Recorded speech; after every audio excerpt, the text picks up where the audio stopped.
So mga tol, magandang balita po para sa ating mga Pinoy boxing fans sapagkat dalawang Pinoy po ang bumida kagabi sa bansang Thailand kung saan kapwa nila na ipanalo ng impresibo ang mga laban. Una nga pong napalaban dyan mga tol, ang pambato natin sa welterweight division na si Ador Torres na napalaban sa undercard. Tinapos niya agad ng Thai fighter na si One Pisit Siripana sa loob lamang ng 4th rounds. Hindi nga po kinaya ng Thai fighter ang sunod-sunod na birada ng Pinoy. Kaya napilitan po ang referee na ihinto na ang laban. Dahil sa panalo ni Ador Torres, napanatili po niya ang Asia Boxing Federation welterweight title. Umabante na ang record niya sa 11 wins, 4 losses and 1 draw with 8 knockouts. Habang bumagsak naman ang record ng Thai fighter sa 5 wins, 8 losses and 1 draw. Habang ang batang prospect Pinoy naman na si Arvin Jan Pasiones na may edad pa lamang na 19 na lumaban sa main event para sa WBA Asia Light Flyweight Championship belt kontra sa Thai fighter na si Wanchay Nyagansa. Panalo ang Pinoy sa pamamagitan ng knockout sa loob lamang ng first round. 3 beses nga pong pinatumban nito ang kalaban. Unang bagsak nito mga tol, na-counter siya ng Pinoy ng isang solid na kanan. Napakapit pa ang Thai fighter sa paan ng Pinoy. Nakabangon pa dyan ang Thai fighter mga tol.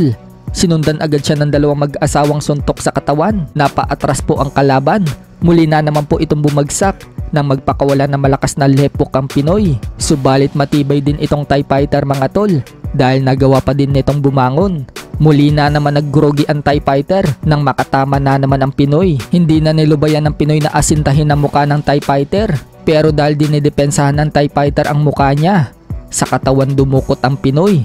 Bagsak na naman ang Thai fighter at sa pagkakataon na yan, tinigil na agad ng referee ang laban. Kaya winner by a first round knockout, AJ Pasiones na umabante na ang record sa 8 wins and no losses. Bumagsak naman ang record ng Thai fighter sa 18 wins and 14 losses. Sa kabilang banda naman mga tol, matapos pong mag-face off si Ryan Garcia at Devin Haney nito lang nakalipas na araw, kung saan harapang sinabi ni Ryan Garcia kay Devin Haney na napaka-boring daw nitong lumaban. Wala daw kasi itong ginawa, kundi puro jab lang. Matapang namang bumuelta si Devin Haney kay Ryan Garcia at sinabing kaya daw niya itong saktan. 8 ounce daw kasi ang gloves na gagamitin nila sa gabi ng laban. So balak talagang basagin ni Devin Haney ang pagkamagandang lalaki ni Ryan Garcia. Dahil sa latest training ni Haney mga tol, sinasanay na nito ang kamao niya sa manipis na gloves. Kung di tayo nagkakamali mga tol, 6 ounce na gloves ang gamit ni Devin Haney habang binibira niya ang heavy punching bag. Pero may mga nagsasabi naman mga tol sa comment section, 5 ounce gloves daw ang gamit ni Devin Haney.